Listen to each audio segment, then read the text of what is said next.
હજારો વર્ષોથી રામદૂત રક્ષક જે વસે છે ગાંધીનગરના ડભોડામાં, જ્યાં રામ નામ કણ કણમાં સંભળાય એવું ભક્તોની અતૂટ આસ્થાનું કેન્દ્ર છે સ્વયંભૂ દક્ષિણાભિમુખ ડભોડા હનુમાનનું ધામ. આ સ્થાન સાથે જોડાયેલો ઇતિહાસ રોચક છે.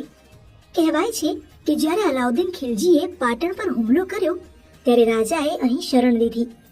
બાદમાં દેવગઢ જંગલમાં મંદિરનું નિર્માણ કરાવાયું. ડભોડા હનુમાનની ચમત્કારની કહાનીઓ તમને પણ અવાચક કરી દેશે. અંગ્રેજોને પણ કરી દીધા હતા. વાયકા પ્રમાણે અંગ્રેજ શાસન દરમિયાન ખારી નદી પર ટ્રેન અટકી ગઈ, એન્જિન હલે જ નહીં. એ સમયે હનુમાનજીની તેલની માનતા રાખ્યા બાદ જ ટ્રેન આગળ વધી.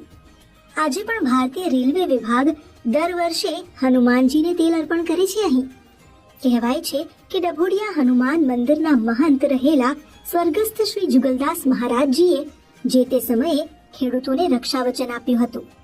તેમના આશીર્વચનથી આજે પણ સ્વયં હનુમાનજી ક્ષેત્રના ખેડૂતો પર આવતી તીડની મુસીબત સામે રક્ષણ આપે છે.